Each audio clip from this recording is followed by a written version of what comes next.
ભગવાન ભોલેનાથ કી જય. ફરી આપણે શિવ મહાપુરાણનું અનુસંધાન લઈએ અને આપણા માનસપટ પર ભગવાન ઈશ્વરનું આવાહન કરીએ. શાંતમ પદ્માસનસ્થમ શશિધર મુકુટમ પંચવક્ત્રમ ત્રિનેત્રમ શૂલમ વજ્રમ ચ ખડગમ પશુભૈદમ દક્ષ ભાગે વહંતમ નાગમ પાશામ ચ ઘંટામ ડમરુક સહિતામ ચાંકુશમ વામ ભાગે નાનાલંકારયુક્તમ સ્ફટિકમણિનિભમ પાર્વતીશમ નમામિ. આવાહનમ આવાહયામિ. આસનમ સમર્પયામિ. પાદ્યોપાદ્યમ સમર્પયામિ. હસ્ત્યો અર્ઘ્યમ સમર્પયામિ. શ્રી પંચાક્ષરથી ભગવાનની સ્તુતિ કરીશું. નાગેન્દ્રહારાય ત્રિલોચનાય ભસ્માંગરાગાય મહેશ્વરાય નિત્યાય શુદ્ધાય દિગંબરાય તસ્મૈ નકારાય નમઃ શિવાય. મંદાકિની સલિલ ચંદન ચર્ચિતાય નંદીશ્વરાય પ્રમથનાથ મહેશ્વરાય મંદાર પુષ્પ બહુપુષ્પ સુપૂજિતાય તસ્મૈ મકારાય નમઃ શિવાય. શિવાય ગૌરી વદનાવૃજુંડ સૂર્યાય દક્ષાધ્વરનાશકાય શ્રીનીલકંઠાય વૃષધ્વજાય તસ્મૈ શિકારાય નમઃ શિવાય. વસિષ્ઠકુંભોદ્ભવ ગૌતમાય મુનીન્દ્રદેવાર્ચિતશેખરાય ચંદ્રાર્ક વૈશ્વાનરલોચનાય તસ્મૈ વકારાય નમઃ શિવાય. યક્ષસ્વરૂપાય જટાધરાય પિનાકહસ્તાય સનાતનાય દિવ્યાય દેવાય દિગંબરાય તસ્મૈ યકારાય નમઃ શિવાય. પંચાક્ષરમિદં પુણ્યં ય પઠે શિવસન્નિધૌ શિવલોકમ અવાપ્નોતિ શિવેન સમોદતે. ત્રિદલમ ત્રિગુણાકારમ ત્રિનેત્રમ ચતુરાયુધમ ત્રિજન્મપાપસંહારમ એકબિલ્વં શિવાર્પણમસ્તુ.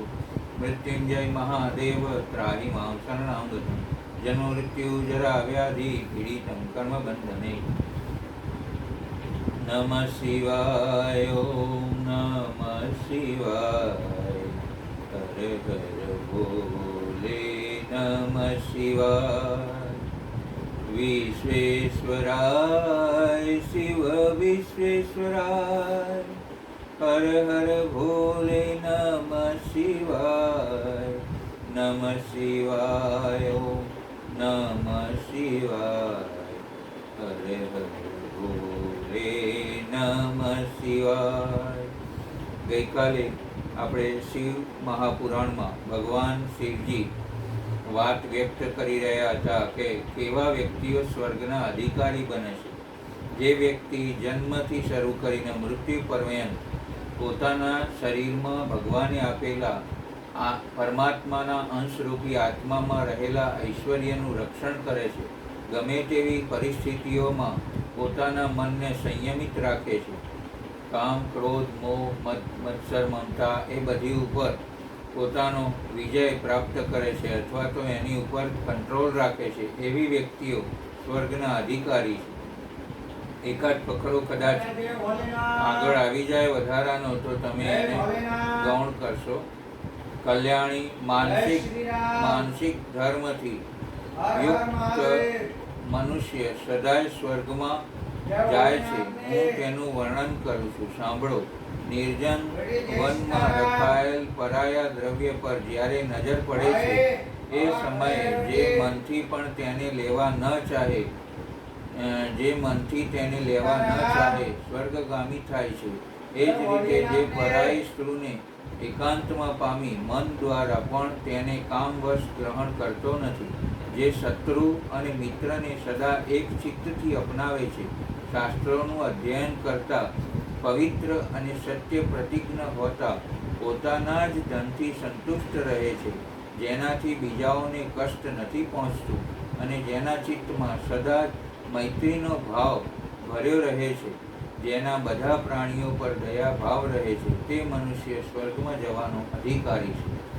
આ ફકરો કદાચ બીજી વાર આવ્યો છે પણ બહુ જ અગત્યનો છે.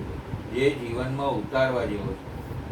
જે જ્ઞાનવાન, ક્રિયાવાન, ક્ષમાવાન, સહૃદય પ્રેમી, ધર્મનો જ્ઞાતા અને શુભાશુભ કાર્યોના ફળ પ્રત્યે ઉદાસીન રહે છે, જે પાપીઓને ત્યાગી દે છે, દેવતાઓ અને દ્વિજોની સેવામાં સંલગ્ન રહે છે અને ગુરુજનોના આવતા ઉઠી તેમનું સ્વાગત કરે છે, તે મનુષ્ય સ્વર્ગલોકમાં જાય છે. દેવી, જે લોકો શુભ કર્મોના ફળ સ્વરૂપ સ્વર્ગ માર્ગ પર જાય છે એનું મેં વર્ણન કરીશું. હવે તમે બીજું શું સાંભળવા માંગો છો? પાર્વતી બોલ્યા, મહેશ્વર, મારા મનમાં મનુષ્ય માટે એક બીજો મહાન સંશય છે, તેથી આપ એવું સારી પેઠે એનું સમાધાન કરો. હા, તે કહો પાર્વતી. મનુષ્ય કયા કર્મથી આ પૃથ્વી પર લાંબુ આયુષ્ય પ્રાપ્ત કરે છે અને કયા કર્મથી તેનું આયુષ્ય ક્ષીણ બની જાય છે? આપ કર્મોનું પરિણામ શું છે તેનું વર્ણન કરો. શિવ બોલ્યા, દેવી, કર્મોનું ફળ જે રીતે પ્રાપ્ત થાય છે તેનું વર્ણન કરું છું, સાંભળો. મૃત્યુલોકમાં બધા મનુષ્ય પોતપોતાના કર્મોના ફળ ભોગવે છે.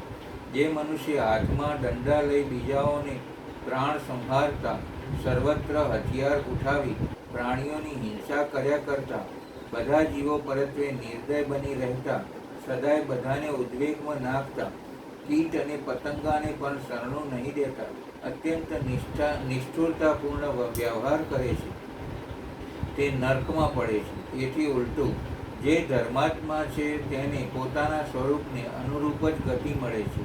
હિંસક નર્કમાં અને અહિંસક સ્વર્ગમાં જાય છે. નર્કગામી મનુષ્ય નર્કમાં પડી અત્યંત દુઃસાહસ અને ભયંકર યાતનાઓને ભોગવે છે.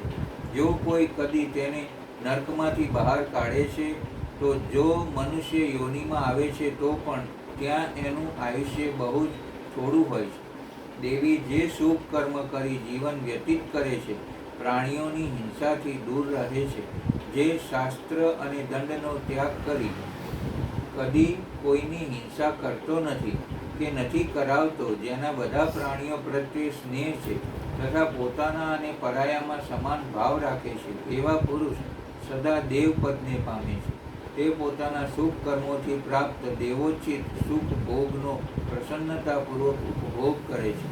તે કદી મનુષ્ય લોકમાં આવે છે તો તેનું આયુષ્ય લાંબુ થાય છે. તે દીર્ઘ આયુષ્યવાળા સદાચારી અને પુણ્યાત્મા મનુષ્યનો માર્ગ છે. જીવોની હિંસાનો ત્યાગ કરવાથી એની પ્રાપ્તિ થાય છે. ભગવાન કેવા શીલવાળો અને કેવા સદાચારવાળો પુરુષ કયા કર્મથી અથવા કેવા પ્રકારના દાન કરવાથી સ્વર્ગમાં જાય છે? દેવી, જે બ્રાહ્મણોને સત્કાર કરવાવાળા તથા દીન દુઃખી અને કૃપણ આદિને ભક્ષ્ય ભોજ્ય અન્નપાન અને વસ્ત્ર દેવાવાળો છે, જે યજ્ઞમંડપ ધર્મશાળા આદિ બનાવે છે, મન અને ઇન્દ્રિયોને વશમાં રાખી શુદ્ધ ભાવથી નિત્ય નૈમિતિક આદિ કર્મ કરે છે, આસન, શૈયા, સવારી, ઘર, ધન, ખેતરની ઉપજ તથા ખેતર આદિ વસ્તુઓની શાંત ચિત્તથી દાન કરે છે, એવો મનુષ્ય દેવલોકમાં જન્મ પામે છે. ત્યાં લાંબા કાળ સુધી ઉત્તમ ભોગોને ઉપભોગ કરીને નંદન આદિ વનોમાં ઉપસરાઓની સાથે પ્રસન્નતાપૂર્વક વિહાર કરે છે. દેવી, ત્યાંથી ચ્યુત થયા પર મનુષ્યનો સૌભાગ્યશાળી કુળમાં જે ધન ધાન્યથી સંપન્ન હોય છે ત્યાં જન્મ પામે છે. તે મનુષ્ય સમસ્ત મનોવાંછિત ગુણોથી યુક્ત, પ્રસન્ન, પ્રચુર ભોગ સામગ્રીઓથી સંપન્ન અને ધનવાન બને છે. પાર્વતી, જે દાનશીલ મહાભાગ પ્રાણી છે તે સર્વપ્રિય છે. તેના સિવાય બીજા મનુષ્ય એવા છે જે દેવામાં કૃપણ છે. તે મૂર્ખ કર્મ હોવા છતાં કોઈ અન્ન આપતો નથી. ગરીબો, અંધ, દુઃખી, યાચકો અને અતિથિઓને જોઈ મોં ફેરવી લે છે. તેની પાસે યાચના કરતા રહેવા છતાં તે અણસાંભળ્યું ગણી પાછો ફરી જાય છે. કદી કોઈને ધન, વસ્ત્ર, ભોગ, સુવર્ણ, ગાય અને ખાદ્ય પદાર્થો દેતો નથી. જે લોભી, નાસ્તિક અને દાન રહિત છે તે અજ્ઞાની માનવ નર્કગામી થાય છે. કાળચક્રના પરિવર્તનથી તેને જ્યારે કદી મનુષ્ય યોનિમાં આવવું પડે છે ત્યારે તેનો જન્મ નિર્ધન કુળમાં થાય છે. બુદ્ધિ પણ તેની થોડી થાય છે. ત્યાં તે ભૂખ તરસનું કષ્ટ પામે છે. બધા લોકો તેને સમાજમાંથી બહિષ્કૃત કરે છે. તે બધા ભોગોથી નિરાશ બની પાપપૂર્ણ વૃત્તિથી જીવન નિર્વાહ કરે છે.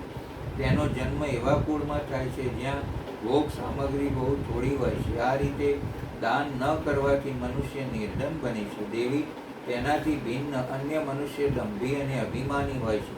તે મંદબુદ્ધિ માનવ દેવાયોગ્ય ગુરુજનોના આવવા પર તેને આવકાર પણ આપતો નથી. જેને સ્વયં કિનારેથી હટી જવું સારું માર્ગ ઉચિત છે, તેના માટે તે અજ્ઞાની માર્ગે દેતો નથી. જે લોકો અર્ઘ્ય પામવા યોગ્ય છે તેને વિધિપૂર્વક પૂજન નથી કરતો, તેને ખાદ્ય અથવા આચમન પણ નથી દેતો, અભિષ્ટ અને શ્રેષ્ઠ ગુરુજનોથી પણ પ્રેમપૂર્વક વાર્તાલાપ કરતો નથી.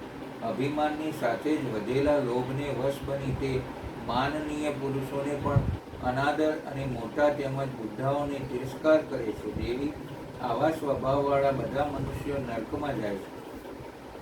જો તે કદીએ નર્કથી છુટકારો પામે છે તો ઘણા વર્ષો સુધી અન્યાન્ય યોનિઓમાં ભટક્યા બાદ ધૃણિક, અજ્ઞાની, ચાંડાલ આદિ નિંદિત કુળમાં જન્મ પામે છે. ગુરુજનો અને વૃદ્ધ પુરુષોને સંતાપ દેવાવાળા લોકોની આવી ગતિ થાય છે.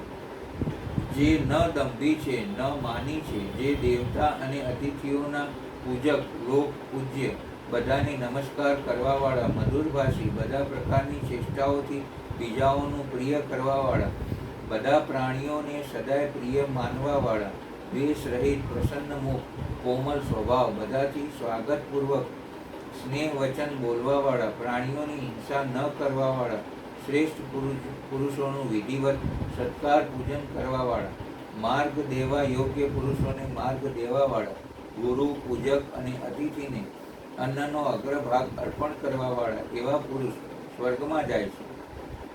મનુષ્ય પોતાના કરેલા કર્મોનું ફળ સ્વયં પામે છે.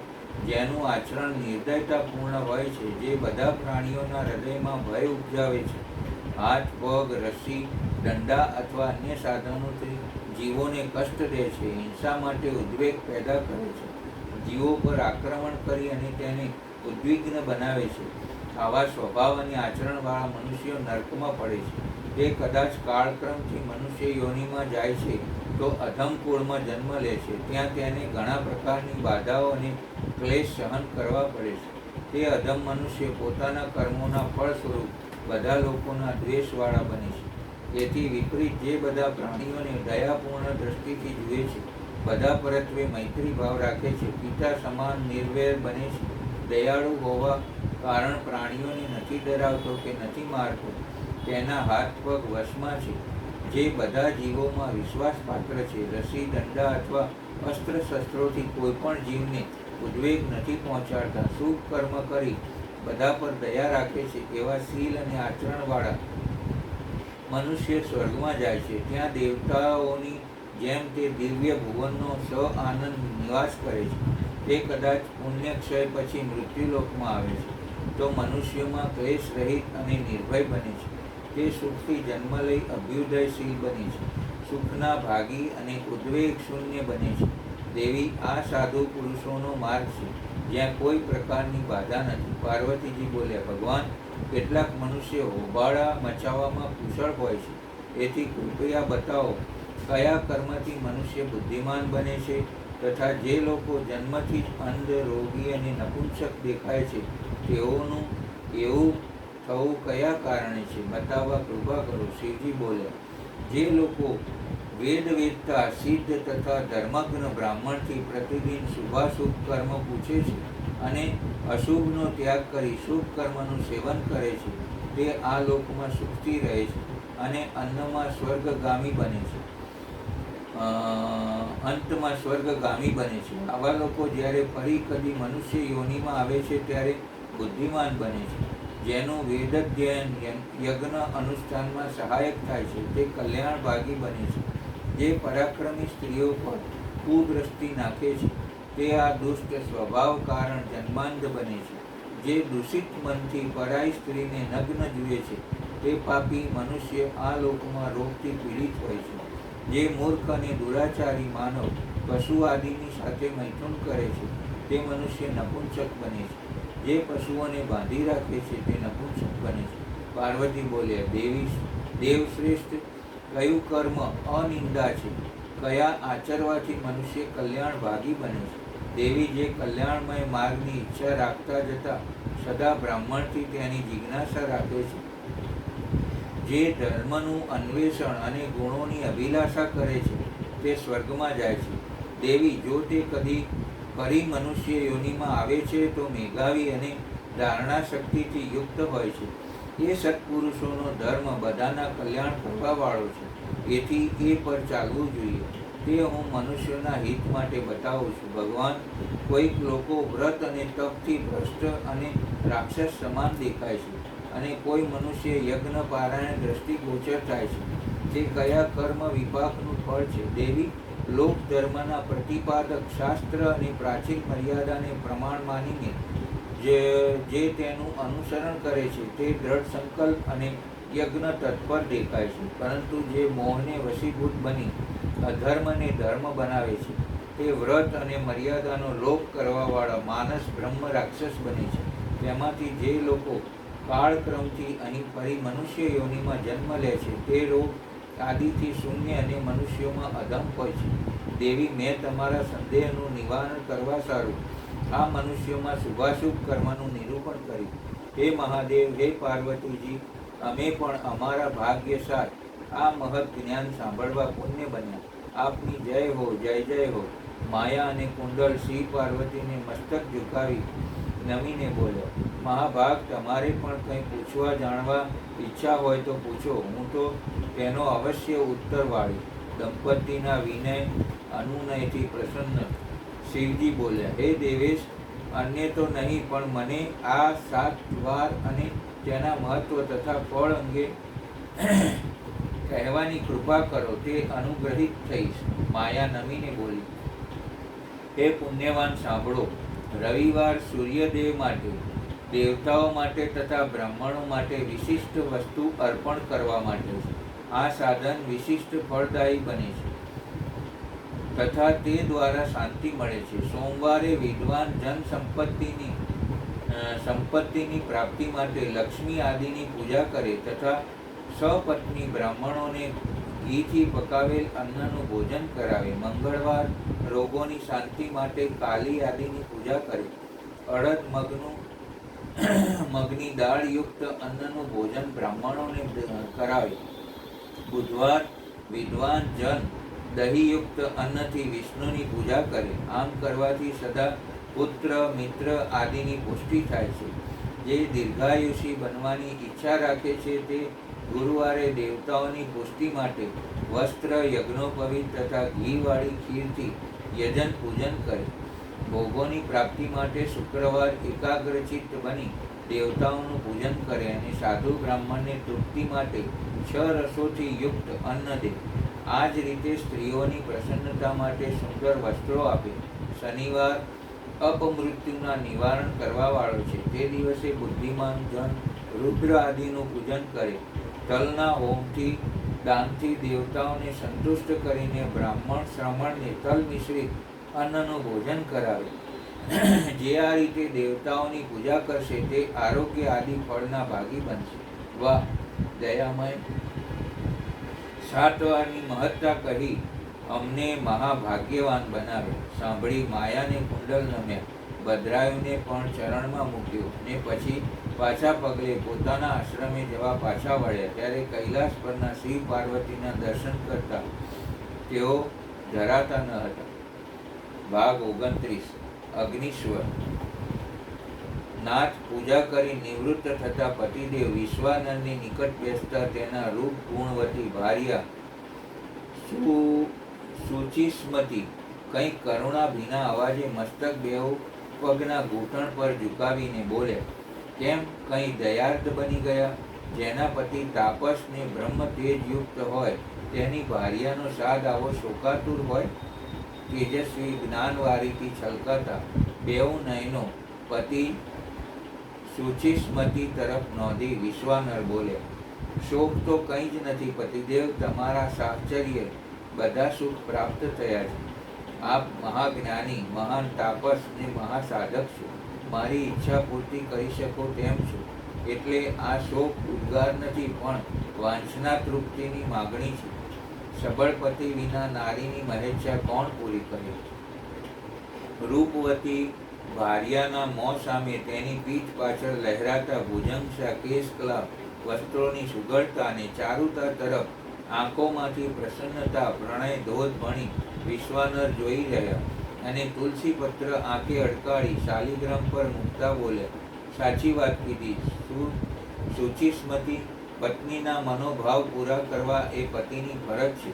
પિતા, માતા, ભાઈ અને પરિવાર મૂકી પતિના પરિવારને પોતાનો પરિવાર ગણી પતિમાં આત્મસાત બની પતિના દુઃખે દુઃખી અને સુખે સુખી બની પોતાની બધી ઈચ્છાઓનું પતિમાં વિલોપન કરી દેનાર ભાર્યાની ઈચ્છા પતિ ન પૂરી કરે તો કોણ કરે? કહો કહો, તમે જ્યારે આટલા કરુણાદ્ર બની મારી પાસે બેસી યાચના કરો છો ત્યારે એ તમારી ઈચ્છા કંઈ સામાન્ય નહીં હોય, અસામાન્ય હશે. માટે કહો, હું પાર પાડીશ. અરે પાર પાડીશ એમ કેમ કહું છું? પાર પાડવી એ મારો ધર્મ છે. નિર્માલ્યો ભાર્યાની ઈચ્છા પાર નથી પાડી શકતા. હું તો બ્રાહ્મણ છું, શાંડિલ્ય ગોત્રીને નર્મદા મૈયાના કાંઠે વસનાર શિવ ભક્ત છું. કહો, આપે કહ્યું તેથી પ્રસન્નતા વધી છે, પણ મહેચ્છા બહુ જબરી છે. કદાચ કોઈ નારી આવી મહેચ્છા ન કરી શકે, પણ આપ પત્ની તરીકે મને બહુ લાડ લડાવી પ્યાર કરો છો, સન્માન જાળવો છો, પ્રાણથી અધિક પ્યાર કરો છો ને રાત્રે શયન વેળા દીવો બુઝાવી નાખવા જેવું સામાન્ય કાર્ય પણ કરવા દેતા નથી. એટલે આવા પતિથી સુખ પામનારી મને આપની ભાર્યાની હૈયે દૈવી મહેચ્છા જાગી છે.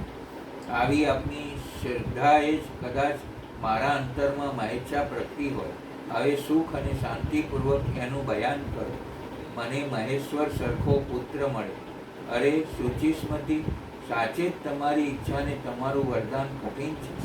મારું અંતર ગવાહી પૂરે છે કે આપના માટે આ કોઈ કઠિન વાત નથી.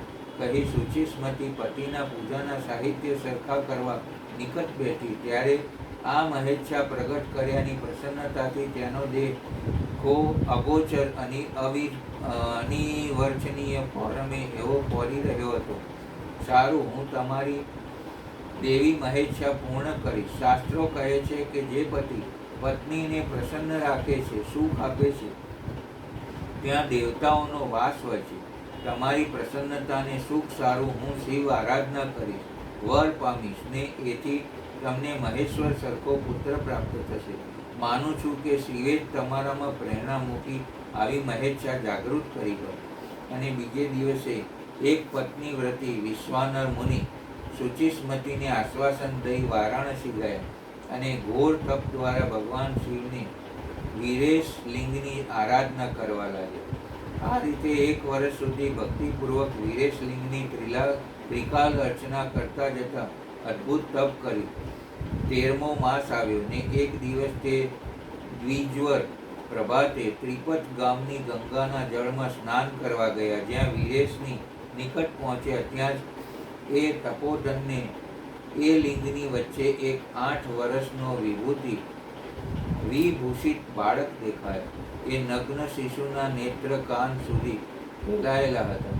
હોઠો પર ગહેરી લાલીમાં છવાયેલી હતી. માથા પર પીળા રંગની સુંદર જટા હતી અને મોં પર હાસ્ય વિલસી રહ્યું હતું. તે શૈશવોચિત અલંકાર અને ચિતાભસ્મ ધારણ કરેલો હતો તથા હસતા જતા શ્રુતિ સૂક્તોનો પાઠ કરી રહ્યો હતો. આ બાળકને જોઈ વૈશ્વાનર મુનિ કૃતાર્થ થઈ ગયા અને આનંદ કારણ તેમનું શરીર રોમાંચિત બની ઉઠ્યું તથા વારંવાર સાહજિકપણે નમસ્કાર હો ના ઉદ્ગાર સડી પડ્યા. અને તે અભિલાષા પૂર્ણ કરવાવાળા બાલરૂપધારી પરમાનંદ સ્વરૂપ શંભુનું સ્તવન કરતા બોલ્યા,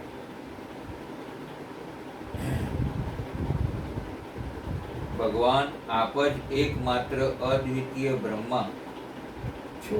આ સારું એ જગત આપનું જ સ્વરૂપ છે. અહીં અનેક કંઈ પણ નથી. એ બિલકુલ સત્ય છે કે એકમાત્ર રુદ્રના અતિરિક્ત બીજા કોઈની સત્તા નથી. એથી હું આપ મહેશનું શરણ ગ્રહું છું. શંભો, આપ સર્વના કરતા હરતા છો તથા જેમ આત્મા ધર્મ એક હોવા છતાં પણ અનેક રૂપથી દેખાય છે, એ રીતે આપ પણ એક હોઈને નાના ભિન્ન ભિન્ન રૂપોમાં વ્યાપ્ત છો, તો પણ રૂપ રહિત છો. તેથી આપ ઈશ્વર સિવાય હું કોઈ બીજાનું શરણ નથી લઈ શકતો. જેમ રજ્જુમાં સર્પ, છીપમાં ચાંદી અને મૃગજળમાં જળ પ્રવાહનું ભાન મિથ્યા છે, તે જ રીતે જેને જાણી લેવા પર આ વિશ્વ પ્રપંચ મિથ્યા ભાષિત થાય છે, તે મહેશ્વરનું હું શરણ લઉં છું. શંભુ, જળમાં જે શીતળતા, અગ્નિમાં જે દાહકતા, સૂર્યમાં ગરમી, ચંદ્રમાં આહ્લાદક જનકતા, પુષ્પમાં ગંધ અને દૂધમાં ઘી પ્રવર્તમાન છે, તે આપનું જ સ્વરૂપ છે. એથી હું આપને શરણે છું. આપ કાન રહિત બની શબ્દ સાંભળો છો, નાસ્તિકા વિહીન બનીને સૂંઘો છો, પગ ન હોવા છતાં આગે સુધી ચાલ્યા જાઓ છો, નેત્રહીન હોવા છતાં બધું કંઈ જુઓ છો, અને જીહવા રહિત થઈને પણ બધા રસોના જ્ઞાતા છો. ભલા આપને સમ્યક રૂપથી કોણ જાણી શકે? એથી હું આપને શરણે આવ્યો છું. ઈશ આપના રહસ્યને ન તો સાક્ષાત વેદ પણ જાણે છે, ન વિષ્ણુ, ન અખિલ વિશ્વના વિધાતા બ્રહ્મા, ન યોગીન્દ્ર અને ન ઇન્દ્ર આદિ પ્રધાન દેવતાઓને પણ તેનો પત્તો નથી, પરંતુ આપના ભક્ત તેને જાણી લે છે. એથી હું આપનું શરણ ગ્રહું છું. ઈશ, ન તો આપનું કોઈ ગોત્ર છે, ન જન્મ છે, ન નોમ છે, ન રૂપ છે, ન શીલ છે અને ન દેશ છે. આવું હોવા છતાં પણ આપ ત્રિલોકના સ્વામી તથા બધી કામનાઓને પૂર્ણ કરવા વાળા છો. એથી જ હું આપનું ભજન કરું છું. સ્મહારી, આપ સર્વરૂપ છો. સારોય વિશ્વ પ્રપંચ આપનાથી જ પ્રગટ થયો છે. આપ ગૌરીના પ્રાણનાથ, દિગંબર અને પરમ શાંત છો. બાલ, યુવા અને વૃદ્ધ રૂપમાં આપ જ પ્રવર્તમાન છો. એવી કઈ વસ્તુ છે જેમાં આપ વ્યાપ્ત નથી? એથી હું આપના ચરણોમાં નતમસ્તક છું. આમ સ્તુતિ કરી વિપ્રવર વિશ્વાનર હાથ જોડી જમીન પર પડી જવા ચાહતા હતા, ત્યારે બધા વૃદ્ધોના પણ વૃદ્ધ બાલ રૂપ ધારી શિવ પરમ હર્ષયુક્ત બની એમનાથી બોલ્યા, મુનિશ્રેષ્ઠ વિશ્વાનર, તમે આજ મને સંતુષ્ટ કરી દીધો છે. ભૂદેવ, મારું મન પ્રસન્ન થઈ ગયું છે. એથી હવે તમે ઉત્તમ વરદાન માગી લો. પ્રભાવશાળી મહેશ્વર, આપ તો સર્વ અંતર્યામી, ઐશ્વર્ય સંપન્ન તથા ભક્તોને બધું જ આપી દેવાવાળા છો. ભલા આપ સર્વજ્ઞથી કઈ વાત છૂપી છે, તો પણ આપ મને દીનતા પ્રગટ કરવાવાળી યાચના પ્રતિ આકૃષ્ટ થવા સારું કેમ કહી રહ્યા છો? પરેશાન, આવું જાણી હવે આપની જેવી ઈચ્છા હોય તેવું કરો. શું છે? તમે તમારા હૃદયમાં તમારા પત્ની શુચિસ્મતી પરત્વે જે અભિલાષા કરી રાખી છે, તે નિસંદેહ થોડા સમયમાં જ પૂરી થઈ જશે. મહામતે, હું શુચિસ્મતીના ગર્ભથી તમારો પુત્ર બની પ્રગટ થઈ. હું પરમ પાવન તથા બધા દેવતાઓ માટે પ્રિય હોય, જે મનુષ્ય 1 વર્ષ સુધી શિવજીની નિકટ તમારા દ્વારા કથિત આ પુણ્યમય અભિલાષક સ્તોત્રનો 3 કાળ સુધી પાઠ કરશે, તેની સારી અભિલાષા પૂર્ણ કરી દેશે. સ્તોત્રનો પાઠ પુત્ર, પૌત્ર અને ધન પ્રદાતા, સર્વથા શાંતિકારક, વિપત્તિઓના વિનાશક, સ્વર્ગ અને મોક્ષરૂપ સંપત્તિના કર્તા તથા બધી કામનાઓને પૂર્ણ કરવા વાળું છે. નિસંદેહ તે એકલું જ બધા સ્તોત્રોના સમાન છે. આટલું કહી બલધારી શંભુ, જે સત્પુરુષોની ગતિ છે, તે અંતર્ધ્યાન થઈ ગયા. વિપ્રવર વિશ્વાનર પોતાના ઘરે પાછા ફર્યા. ઘણા સમય પતિને આ ઘરે આવેલા જોઈ શુચિસ્મતી સુંદર વસ્ત્રો અલંકારો ધારણ કરી તેમનું પૂજન કરી ને કુશળતા પૂછી પતિનું મન પ્રસન્ન કરવા નિકટ બેઠી કે વૈશ્વાનરે કહ્યું, તમને અત્યંત આનંદ થાય તેવા સમાચાર લાવ્યો છે.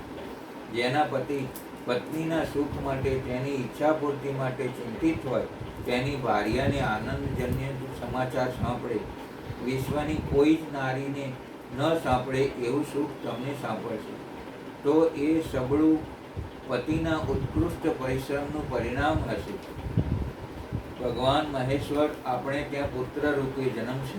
શુચિસ્મતી, હવે તમારી ઈચ્છાની પૂર્તિ થઈને હા નાથ, તમારી કૃપા થકી તમારા તપ સાધનાને જ્ઞાન બળ વડે દેવાંગનાઓ માટે દુર્લભ એવી મારી ઈચ્છા પૂર્તિ થઈ છે.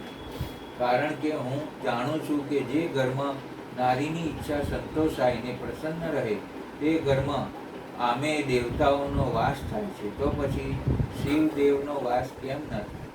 શુચિસ્મતી પોતાના ભાગ્યની સરાહના કરવા લાગી અને સમય આવવા પર બ્રાહ્મણો દ્વારા વિધિપૂર્વક ગર્ભાધાન કર્મ સંપન્ન કરવા પછી તે નારી ગર્ભવતી થઈ.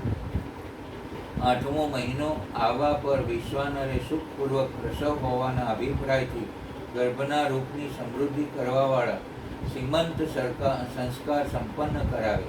તદુપરાંત તારાઓને અનુકૂળ હોવા પર જ્યારે બૃહસ્પતિ કેન્દ્રવર્તી થયા અને શુભ ગ્રહોનો યોગ આવ્યો ત્યારે શુભ લગ્નમાં ભગવાન શંકર, જેના મુખની ક્રાંતિ પૂર્ણિમાના ચંદ્રમા સમાન છે તથા જે અરિષ્ટરૂપી દીપકને બુઝાવવાવાળા બધા અરિષ્ટોના વિનાશક અને ભૂ ભુવ સ્વઃ ત્રણેય લોકોના નિવાસીઓને બધી રીતે સુખ દેવાવાળા છે, તે શુચિસ્પતિના ગર્ભથી પુત્ર રૂપે પ્રગટ થયા. તે સમયે ગંધને વહન કરવાવાળા વાયુનું વાહન મેઘ દિશારૂપી બંધુઓના મુખ પર વસ્ત્ર સમા બની ગયા, અર્થાત ચારે બાજુ કાલી ઘટા ઉમટી આવીને ઘનઘોર વાદળ ઉત્તમ ગંધવાળા પુષ્પ સમૂહોની વર્ષા કરવા લાગ્યા. દેવતાઓના દુદુંબી વાગવા માંડ્યા. ચારે બાજુ દિશાઓ નિર્મળ બની ગઈ. પ્રાણીઓના મનની સાથે સાથે સરિતાઓનું જલ નિર્મળ થઈ ગયું. પ્રાણીઓની વાણી સર્વથા કલ્યાણી અને પ્રિય ભાષિણી થઈ ગઈ. બધે જ પ્રસિદ્ધ ઋષિમુનિ તથા દેવતા, યક્ષ, કિન્નર, વિદ્યાધર આદિ મંગલ દ્રવ્યો લઈને પધારે. સ્વયં બ્રહ્માજીએ નમ્રતાપૂર્વક તેમના જાત કર્મ સંસ્કાર કર્યો અને બાળકનું રૂપ તથા વેદનો વિચાર કરી એ નિશ્ચય કર્યો કે આનું નામ ગૃહપતિ હોવું જોઈએ. પછી 11મા દિવસે તેઓએ નામકર્મની વિધિ અનુસાર વેદ મંત્રોનો ઉચ્ચાર કરતા કરતા તેનું ગૃહપતિ એવું નામ નિર્માણ કર્યું. ત્યારબાદ ચારેય વેદોમાં કથિત આશીર્વાદાત્મક મંત્રો દ્વારા તેમને અભિનંદન સમર્પી પરસ્પર આરૂઢ બની પોતાના લોકમાં ચાલ્યા ગયા.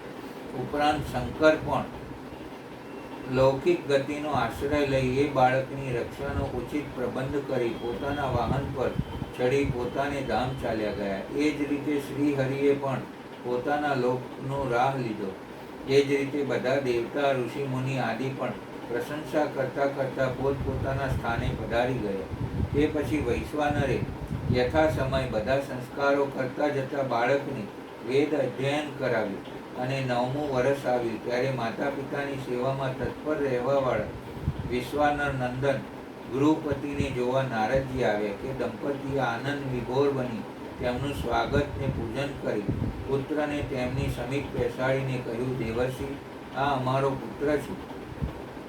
તેમના હસ્તાક્ષર આદિ ભવિષ્ય જોઈ દો. એ સારું જ આવ્યો છું વિશ્વાનર. નારદજીએ બાળકના હાથની રેખા, જીભ, તાળવું જોઈને કહ્યું, વિશ્વાનર, આજ્ઞા મહારાજ, મેં તમારા બાળકની હસ્તરેખાઓ આદિ જોયું. હવે તેના લક્ષણ કહું તે સાંભળો. હા, વદો મુનિરાજ. તમારો પુત્ર મહાભાગ્યવાન છે. તેના બધા અંગોનું લક્ષણ શુભ છે, પરંતુ એ સર્વગુણ સંપન્ન શુભ લક્ષણોથી સમન્વિત અને ચંદ્રમા સમાન બધી નિર્મળ કળાઓથી સુશોભિત હોવા પર પણ વિધાતા જ એની રક્ષા કરે એવી બધી જાતના ઉપાયો દ્વારા આ શિશુની રક્ષા કરવી જોઈએ. કેમ કે વિધાતાના વિપરીત થવા પર ગુણી પણ દોષી બની જાય છે. આપ આપની વિધાયુક્ત કથનનો સ્પષ્ટ ભાવ કહો. 12મે વર્ષે આના પર વીજળી કે અગ્નિ દ્વારા વિઘ્ન આવશે. આટલું કહી નારદજી જેમ આવ્યા હતા તેમ પાછા દેવલોકમાં ચાલ્યા ગયા. નારદજીના વચનો દંપતીને વજ્રપાત લાગ્યા અને હાય હાય કરતા છાતી પીટતા મૂર્છાવશ બની ગયા. શુચિસ્મતી પણ માથાકૂટથી રોઈ પડી. ત્યાં ગૃહપતિ આવ્યો. તેણે માતા પિતાને આક્રંદ કરતા જોયું અને પૂછ્યું, અરે શું થયું? તે તમે આટલા બધા રુદન કેમ કરો છો? પત્નીના આક્રંદે જાગેલો વૈશ્વાનરે કહ્યું, બેટા, નારદજી 12મા 13મા વર્ષે તારા માટે બુરું એવું ભવિષ્ય બાકીને ગયા છે. તને વજ્ર કે અગ્નિનો ભય રહેશે નહીં. બાકીના શબ્દો વૈશ્વાનર પુત્ર સ્નેહથી બોલી શક્યા નહીં. પિતાજી, માતાજી, હું જો આપનો પુત્ર હોઈશ તો એવો પ્રયત્ન કરીશ કે જેનાથી મૃત્યુ પણ ભયભીત બની જાય. હું સત્પુરુષોને બધું જ આપી દેવાવાળા સર્વજ્ઞ મૃત્યુંજયની સારી પેઠે આરાધના કરી મહાકાલને પણ જીતી લઈશ. હા બેટા, જા, તું એ શિવજીના શરણમાં જા. માતા પિતાની આજ્ઞા માની તેમને પ્રદક્ષિણા કરી તેમને બહુ બહુ આશ્વાસન આપ્યું. તે ત્યાંથી ચાલી કાશી આવી. જે કંઠ પ્રદેશમાં હારની જેમ પડેલ ગંગાથી સુશોભિત હતી ત્યાં પહોંચી વિધિપૂર્વક સ્નાન કરી ભગવાન વિશ્વનાથના દર્શન કર્યા ને પ્રણામ કર્યા. એ પછી શુભ દિવસે સર્વહિતકારી શિવલિંગની સ્થાપના કરી અને પવિત્ર ગંગાજળથી ભરેલા 108 કળશો દ્વારા શિવજીને સ્નાન કરાવી એવો ઘોર નિયમનો સ્વીકાર કરે જે અકૃતાત્મા પુરુષો પણ દુષ્કર હતો. આ એકમાત્ર શિવની મન લગાવી 1 વર્ષ તપ કરતા ગૃહપતિના આયુષ્યનું 1 વર્ષ વીતી ગયું. ત્યારે જન્મથી 12મું વર્ષ આવવાના નારદજીએ કહેલ એ વચનનો સત્ય કરતા વ્રજધારી ઇન્દ્ર તેને નિકટ આવી પહોંચ્યો. વિપ્રવર, હું ઇન્દ્ર છું, તારા શુભ વ્રતથી પ્રસન્ન થયો છું. હવે તું વર માંગ, તારી મનોવાંછના પૂર્ણ કરી દઈશ. હું જાણું છું કે તમે ઇન્દ્ર છો, પણ આપની પાસે વર યાચના નહીં કરું. મારા વરદાતા તો શંકર જ હશે. શંકર મારાથી ભિન્ન નથી, માટે મૂર્ખતાનો ત્યાગ કરો. હું દેવરાજ છું, માટે વર માંગ. શંકર મારાથી આપ અહલ્યાનું સતીત્વ નષ્ટ કરવાવાળા દુરાચારી પર્વત શત્રુ છો. આપ જાઓ. પશુપતિનાથ સિવાય અન્ય કોઈ દેવતા સામે હું યાચના કરવા માંગતો નથી.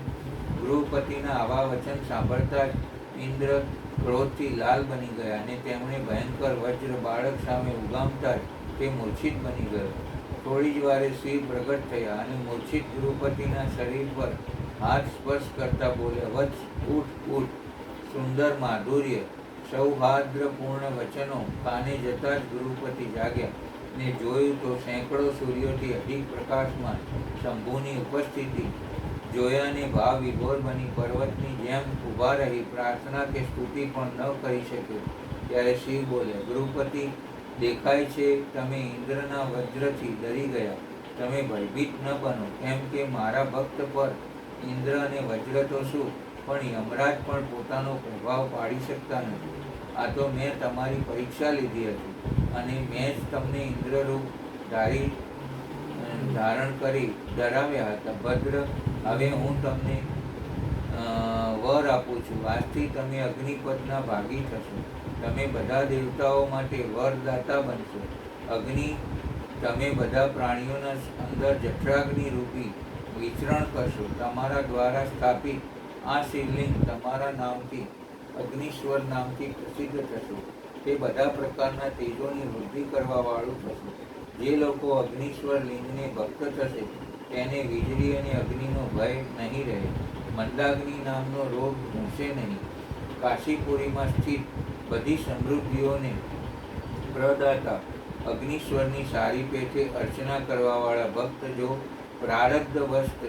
પ્રારબ્ધવશ કોઈ અન્ય સ્થાનને પણ મૃત્યુ પામશે તો પણ તે વહની લોકમાં પ્રતિષ્ઠિત થશે. આમ કહી શિવજીએ ગૃહપતિની બંધુઓને બોલાવી તેમના માતા પિતાની સામે તે અગ્નિના દિગ્પતિ પદ પર અભિષેક કરી દીધો અને શિવ સ્વયં તે લિંગમાં સમાઈ ગયા. આ પળોમાં શુચિસ્મતીના આનંદનો કોઈ પાર ન હતો. તેણે પતિ વૈશ્વાનરને કહ્યું, નાથ, તમારા તપોબળથી મને આ સુખ પ્રાપ્ત થયું છે અને મહેશ્વર સમાન પુત્ર મળ્યો છે. તમે મારી સઘળી શ્રેષ્ઠ ઈચ્છાઓની પૂર્તિ કરી પુણ્ય અને અક્ષય કીર્તિ અપાવી છે.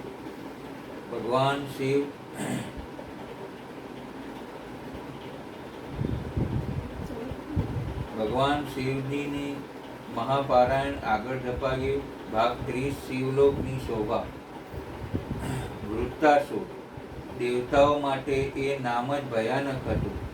એની યાદદાસ્ત માત્ર દેવતાઓની ઊંઘ ઉડાડવા માટે બસ હતી.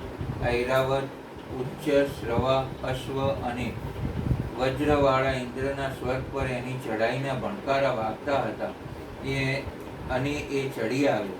જાણે અનેક સમુદ્રો સાથે મળી ગર્જના કરતો હોય તેવા વિશાળ સૈન્ય સાથે ગર્જના કરતા અનેક આયુધોથી યુક્ત અગ્નિનો વરસાદ વરસાવતો, લોહીને હાડકાથી સ્વર્ગને ભરી દેતો, મોટા મોટા પાડાઓ દ્વારા સ્વર્ગના ઉદ્યાનોને મહાલયોને સાફ કરતા અમૃત, અપ્સરાઓ અને ગાંધર્વોના ગાનને જીવનભર લાવો લેવા વૃત્તાસુર સ્વર્ગ પર આવ્યો.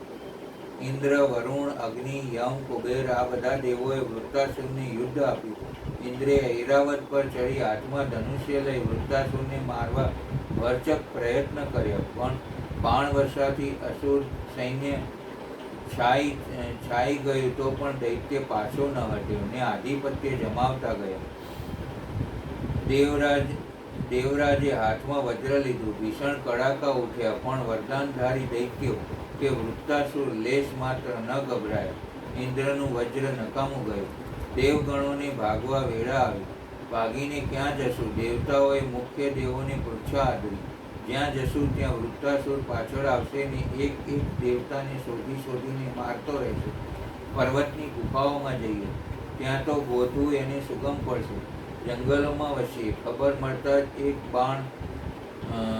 બાણે જંગલો સળગાવી મૂકશે. સમુદ્રમાં જઈને રહીએ, એને સમુદ્રના વારી શોષતા આવડે છે. હે વિધાતા, ત્યારે દેવતાઓએ હવે જવું ક્યાં?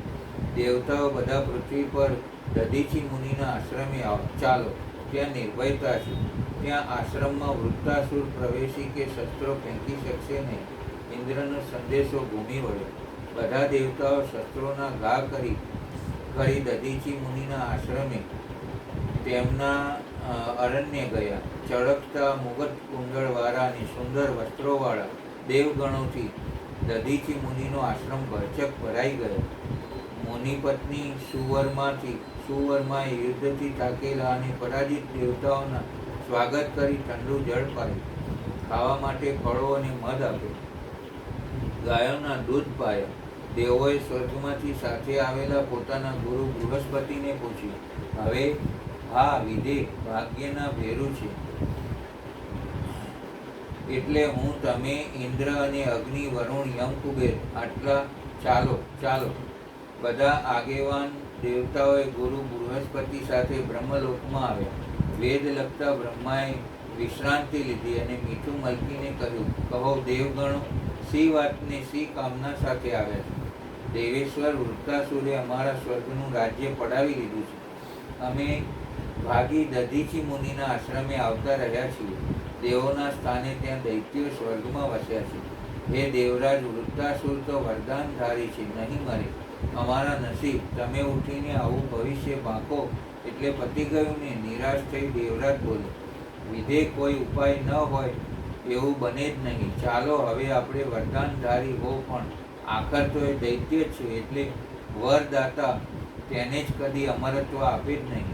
દૈત્ય અમર્ત્ય બને તો અવની પાતાળને સ્વર્ગ સહિત બ્રહ્માંડનું આવી બને. ગુરુ બૃહસ્પતિ બોલે, વૃત્તાસુર અમર્ત્ય તો નથી, પણ એના મૃત્યુ પમાડતા પહેલા મહાન પાતક લેવું પડે તેમ છે. પાતક? બૃહસ્પતિ બોલ્યા, હા, ઘોર અતિ ઘોર. વિગત કહેવા વિધે કૃપા કરશો. હા, સાંભળો. બૃહસ્પતિ, આમ તો વૃત્તાસુર દેવ, દાનવ, માનવ, કીટ, પતંગ, પશુ, પંખી, જાનવર કોઈથી મરે તેમ નથી. અવધ્ય છે, પણ એક રીતે તે મરે તેમ છે. વધો, દધીચી મુનિ એના દેહના હાડકાં આપે, એનો દંડ બનાવે, તે હાથમાં લઈ વૃત્તાસુર પર પ્રહાર કરીએ તો તે મરી જાય. તે સિવાય તેનું મોત નથી. એમના હાડકામાં વજ્રથી ચડિયાતું બળ છે. હા, એમણે શિવજી પર તપ કરેલું. શિવ પ્રસન્ન થયા અને વરદાન માગ્યું કે તમારા હાડકામાં અનેક વજ્ર જેટલું બળ હશે. આથી જ વૃત્તાસુર મરી શકશે. એ કેમ બને? ઇન્દ્ર બોલ્યા, દધીચી મુનિને જન્મભરના તાપસને કેમ કહેવાય કે તમારા હાડકાં આપો? યમ બોલ્યા, હા, અને માગતાએ અઘટિત માગણીથી કોપાઈને શ્રાપ આપે તો? અગ્નિએ કહ્યું, વળી બ્રહ્મ હત્યાનું ઘોર પાપ પણ બેસે. બૃહસ્પતિ બોલે, તેમાં વળી વિશેષ એક અન્ય વાત પણ છે. બ્રહ્માજી બોલ્યા, કઈ? તેમના પત્ની સુવર્મા મહાન સતી સાધ્વી છે. તે કોઈ પણ રીતે પોતાના પતિને આમ નજર સામે મૃત્યુ પામવા જ ન દે. અને કદાચ મુનિ હાડકા આપે તો સુવર્માનો શ્રાપ પણ દેવતાઓએ તૈયાર રહેવું પડે. કદાચ એ શ્રાપ એવો ઘોર હોય કે સહી પણ ન શકાય, કારણ કે એમ નારીના દિલની આગનો એ શ્રાપ હશે. માટે સાથોસાથ આ વાત પણ વિચારજો. બ્રહ્મા બોલ્યા. દેવતાઓ મૂંઝાયા. ચાલો દધીચીના ચરણે આ વાતને ધરીએ. ઇન્દ્ર બોલ્યા. મારું મન તો ગવાહી પૂરે છે કે શિવ ભક્ત દધીચી તમને પોતાના શરીરના હાડકા આપી તમારા ને ત્રણેય લોકના શ્રેય અર્થે આત્મવિલોપન કરતા લેશ માત્ર પણ અચકાશે નહીં, કારણ કે તેમનો જીવન મંત્ર જ વિશ્વ કલ્યાણનો છે. બ્રહ્માએ વધુમાં કહ્યું, ચાલો શ્રદ્ધાનું પાથે લઈ બ્રહ્માને નમી દેવગણો દધીચી મુનિના આશ્રમે પાછા આવ્યા. સુવર્મા તો આશ્રય ધર્મ પ્રમાણે દેવોને અતિથિ ગણી તેમનું સ્વાગત કરતા હતા. પત્નીના ઔદાર્યથી દધીચી મુનિ પ્રસન્ન બનતા હતા. મધ્યાહન ઢળતા સુવર્મા આશ્રમની ગાયોની ભાળ કાઢવા અરણ્યમાં ગયા. ત્યારે દેવતાઓ દધીચી મુનિ પાસે આવ્યા અને નમીને બોલ્યા, મુનિરાજ, અમે દેવતાઓ કેવા દુઃખી છીએ તે આપને વિદિત જ છે. હા, તમારું નિવાસસ્થાન સ્વર્ગ ગયું, તમે ભટકતા બની ગયા એનો મને પણ રંજ છે. જ્ઞાનમૂર્તિ, જે સ્થાન દેવોનું છે ત્યાં દાનવો વસ્યા અને સ્વર્ગમાં આજે લોહી, હાડકાને માંસ, મદિરાની મહેફિલ ઉડે છે. અમૃત પીનારા મૃદુભાષી દેવોને સ્થાને સ્વર્ગમાં પાડા, ગધેડાને બળદ, શ્વાન પર બેસી લોહી પીતા દાનવો વિગરે છે. દેવો તેમની ચાકરી ઉઠાવે છે. વૃત્તાસુર ખરે જ મરવો જોઈએ. જેમાં દેવ, દાનવ, માનવ ને ઋષિઓ આ સગડાનું કલ્યાણ છે.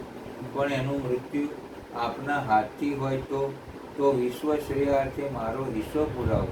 એ વચન સત્ય પાડશો? હા, એમાં શું?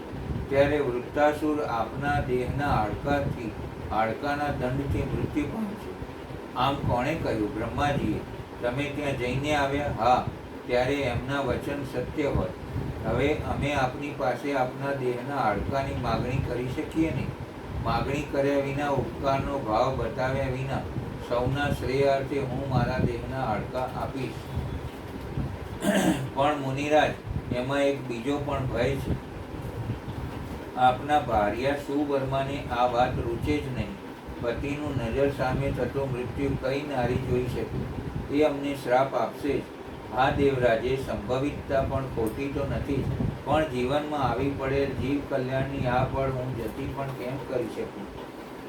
મુનિ ધર્મની સાર્થકતા, આ આવતી શુભક પળ હું દૂર પણ કેમ હડસેલી શકીશ? તો મારું જ્ઞાન, ધ્યાન અને સમજણ, સાધનાને ઉપાસના લાજે વિદ્વાનો સાંભળશે તો હસશે કે દધીચી મુનિને મૃત્યુનો ભય લાગ્યો, જીવતર વહાલું લાગ્યું.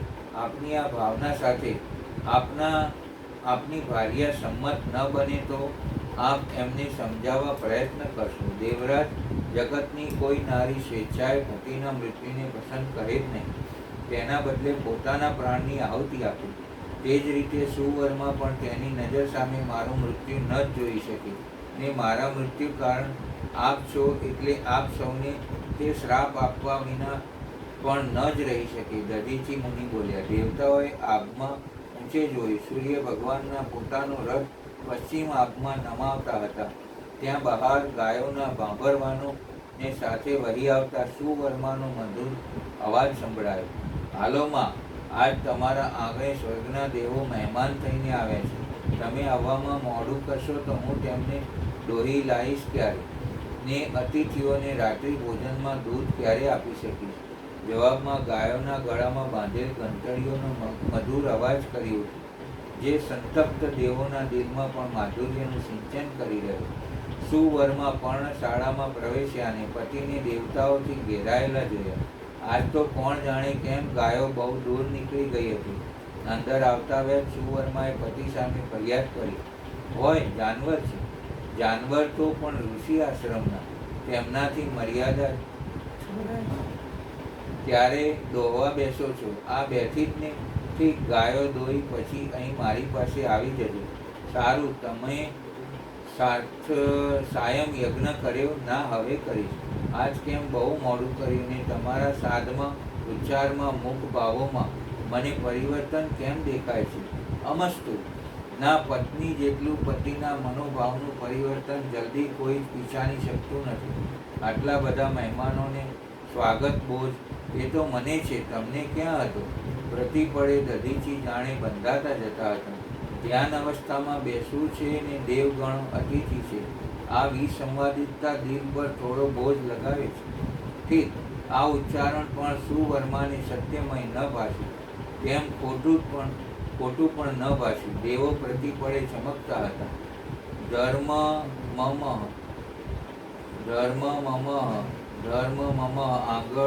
આગળની શેરીઓ દૂધ પાત્રમાં ઠલવાતી જતી હતી. ધમમમ આંગળીની શેરીઓ દૂધ પાત્રમાં ઠલવાતી હતી. તેનો શોર સંધ્યાકાલે નીરવ અરણ્યમાં ચારે બાજુ મધુર પડછંદા પાડતો હતો. જાણે નલિકાઓમાંથી છૂટતી ગોળીઓ સુવર્માના જીવનકોટને ધરાશાયી બનાવતા હોય તેવું દધીચી મુનિને અચૂક જણાયું. એક પલ્લે પત્નીના જીવન સર્વસ્વ તેઓ લૂંટતા હતા કે લૂંટાવતા હતા, તો સામે પલ્લે ત્રણેય લોકના પ્રાણીઓ વૃત્તાસુરના ત્રાસે તડફડતા હતા. કૈલાસ આરૂઢ પાર્વતી ચમકે. એમણે શિવજીને ઢંઢોળીને કહ્યું, દેવેશ્વર, ગજબ થાય છે હો! વળી શું? દેવતાઓ વૃત્તાસુરને મારવા દધીચી મુનિના હાડકા લઈ જશે ને બિચારી સૌભાગ્યવતી સુવર્મા વિધવા બનશે. કંઈક દયા કરો. પાર્વતી કરગર્યા. દેવી, દધીચી મારા ભક્ત છે. તેમના હાડકા મારા વરદાન બળે વજ્રથી વધુ કઠોર બન્યા અને બળવાન બન્યા છે, અને એ હાડકાના દંડ વિના વૃત્તાસુર કદી જ મરે તેમ નથી. આ બધાની વશમાં એક સૌભાગ્યવતી નારીના જીવનમાં આશા અરમાનોનો કોઈ વિષાદ નથી ને? એનો હું સુંદર ઉપાય ખોળીશ. સુવર્માના ઉદરમાં હું મારા અંશ રૂપે અવતરીશ. પછી કંઈ? એ મહારાજ, તમારા સમેત તમામ પુરુષ જાત નિષ્ઠુર. નારીની તમારે પુરુષોને મન કોઈ જ કિંમત નથી. તમારે જ ઉદારતા કીર્તિની વાંછના. પણ એ બિચારી પનારે પડેલી નારી તો કેમ જાણે ભાવના કે ઈચ્છા વિનાના જળ વસ્તુ ન હોય? દેવી, દધીચી મુનિને અને સુવર્માને હું મૃત્યુ પછી મારા શિવલોકમાં વસાવીશ. બસ. ઠીક દેવેશ, આપની ઈચ્છા. અહીં પણ ક્યાં મારી નારીની ઈચ્છા કામમાં આવે તેમ છે? એ પળોમાં પૃથ્વી પર દેવતાઓ સુવર્માનો લીધો ફળાહાર, મધ અને દૂધનો આહાર લઈ અરણ્યમાં ઉગાડા આભ હેઠળ દધીચી મુનિની છત્રછાયા હેઠળ બેઠા હતા. આભમાં ઝબુકતા તારાના તેજે પર્ણકુટીમાં બેઠેલા પતિ પાસે સુવર્મા આવ્યા અને નમીને બોલ્યા, હા, તો હું એમ જ કહેતી હતી કે ગાયો સ્વચ્છંદી બની જંગલમાં દૂર દૂર જાય છે, તો કાલે વહેલી પ્રભાતે તમે તેને ચારવા જાઓ છો. ભલે આપની આજ્ઞા. મારે શિવ સંવાદ છે, પણ આટલા બધા અતિથિઓ છે ને હું ચાલી જાઉં? આ બધા કાલે વિદાય લેવાના છે. ક્યાં જશે? તેઓનું સ્વર્ગ તો વૃત્તાસુરે પડાવી લીધું છે. અન્યત્ર ક્યાંક આશરો લીધો જણાય છે. ભલે આપની ઈચ્છા પ્રમાણે કાલે હું ગાયો ચારવા જઈશ. વહેલી પ્રભાતે સુવર્મા ગાયો લઈ વનમાં જવા નીકળ્યા. ત્યારે રાત્રે તેમના ઉદરમાં શિવ વંશનો વાસ થઈ ચૂક્યો હતો કે જે સમયે તેઓ ગર્ભવતી હતી. માર્ગે સુવર્માને બહુ અપશુકન થવા લાગ્યા. કોઈ દિવસ નહીં ને આજે ગાયો પાછી વળી આશ્રમ તરફ ભાગતી હતી. દેવતાઓએ ઊભા રહી જોયું કે સુવર્મા આશ્રમની બહુ દૂર દૂર નીકળી ગયા. એટલે ઇન્દ્રે આવી દધીચી મુનિને કહ્યું, મુનિરાજ, હવે આપ સમાધિમાં બેસો તો સુરભી ગાયને બોલાવો ને આપના દેહ પરથી લોહી માંસ ત્વચા ચાટી જાય. ભલે. કહી એક પલકમાં દધીચી મુનિ સમાધિસ્થ બની ગયા. ઇન્દ્રે સુરભી ગાયનું સ્મરણ કર્યું. તે દોડતી આવીને ઇન્દ્રની આજ્ઞા પ્રમાણે સમાધિસ્થ પરોપકારી દધીચી મુનિના દેહને ચાટવા લાગી. થોડી પળોમાં તો મુનિના દેહના હાડકા જ શેષ રહ્યા. સ્વાર્થી દેવોએ તે હાડકાનો દંડ બનાવ્યો ને ત્વરિત ગતિથી દેવલોકમાં જઈ ઊભા અને ગર્જના કરી. વૃત્તાસુર ચમક્યો. આ શું? દેવતાઓ યુદ્ધ કરવા આવ્યા. શુક્રાચાર્ય દૈત્યોના ગુરુ સમજી ગયા. દધીચી મુનિના હાડકાના હથિયારે વૃત્તાસુર મરી જશે ને મારી મૃત સંજીવની વિદ્યા પણ જન્મભરના તાપસ જ્ઞાની મુનિના હાડકાના શસ્ત્ર પાસે કામયાબ નહીં નીવડે. વૃત્તાસુર ઇન્દ્ર સામે જંગે ચડે, પણ ઇન્દ્રના હાથના હાડકાના હથિયારના એક જ પ્રહારે વૃત્તાસુર મરી ગયો. સ્વર્ગ દેવતાઓના હાથમાં પાછું આવ્યું. સાંજે સુવર્મા આશ્રમે આવી પહોંચ્યા. પતિને મરેલા જોયા. પતિવ્રત ધર્મના પ્રભાવે બધું સમજી ગયા અને દેવતાઓને શ્રાપ આપ્યો, બધા દેવતાઓ પશુ બની જાઓ. પછી લાકડા વીણી ચિતા તૈયાર કરી પતિના શેષ દેહને ભાગને લઈ ચિતા પર બેઠી કે આકાશવાણી થઈ, દેવી તમારા ઉદરમાં ગર્ભ છે, મુનિનું તેજ વર્તમાન છે, તમે એને યત્નપૂર્વક ઉત્પન્ન કરો. કેમ કે શાસ્ત્રનો એવો આદેશ છે કે ગર્ભવતી નારીએ પોતાના શરીરને જલાવવું જોઈએ નહીં, અર્થાત સતી થવું જોઈએ નહીં. આકાશવાણી ઉપરામ બની ગઈ. તે સુવર્મા વિસ્મયમાં પડી ગયા, પણ એ સતી સાધ્વીને તો પતિલોક જ ઇષ્ટ હતો. પતિ વિના એક પળ પણ ક્યાંય રહેવા માગતા ન હતા. એટલે હાથમાં એક પથ્થર લીધો ને તેના પેટમાં પ્રહાર કરી વિદીર્ણ કરી નાખ્યું કે તેના ઉદરમાંથી મુનિ દધીચીનો ગર્ભ બહાર નીકળી આવ્યો. સુવર્માએ જોયું કે એ ગર્ભ દિવ્ય અને પ્રકાશમાન હતો ને પોતાની પ્રભાથી દસે દિશાઓને ઉદ્ભુષ્ટ કરી રહ્યો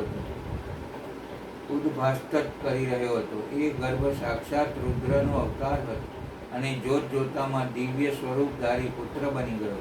સતી સુવર્મા સમજી ગયા કે આ રુદ્રનો અવતાર છે, એટલે પરમાનંદ મગ્ન બની નમસ્કાર કરી રુદ્રની સ્તુતિ કરવા લાગી ને પછી બે હાથ જોડી બોલી, તાત રુદ્ર, આપ આ પીપળાના વૃક્ષ નિકટ ચિરકાલ સુધી સ્થિત રહો અને બધા પ્રાણીઓ માટે સુખદાતા બનો અને મને પ્રેમપૂર્વક પતિલોકમાં જવા આજ્ઞા આપો. ત્યાં પતિની સાથે વસી હું આપને ધ્યાન ધરીશ. રુદ્રપુત્રને આટલું કહી સુવર્માએ સમાધિ દ્વારા પતિનું આગમન કર્યું ને શિવ કૃપાએ જ્યાં શિવલોકમાં તેનો પતિ દધીચી મુનિ હતા ત્યાં સુવર્મા પણ પહોંચી ગયા. પતિને મળતા એમને જે હર્ષ થયો તે વર્ણનાતીત હતો. દંપતીનું આ સુભગ મિલન જોવા શિવને પાર્વતી, બ્રહ્માને બ્રહ્માણી, વિષ્ણુને લક્ષ્મી, ઇન્દ્રને ઇન્દ્રાણી આવ્યા, અત્રિને અનસુયા આવ્યા. શિવલોકની શોભા સતી સાધ્વી સુવર્માના આગમને 7 ગણી વધી ગઈ. ભાગ બીજો સંપૂર્ણ. અહીંયા આપણે કથાને વિરામ આપીશું. શિવ પુરાણમાં ભાગ ત્રીજો આવતીકાલે આપણે સંપન્ન કરીશું. નમઃ શિવાય, ઓમ નમઃ શિવાય, હર હર ભોલે નમઃ શિવાય. વિશ્વેશ્વરાય શિવ વિશ્વેશ્વરાય, હર હર ભોલે નમઃ શિવાય. નમઃ શિવાય, ઓમ નમઃ શિવાય, હર હર ભોલે નમઃ શિવાય. ભગવાન ભોલેનાથ કી જય. જય ભગવાન, જય ભગવાન.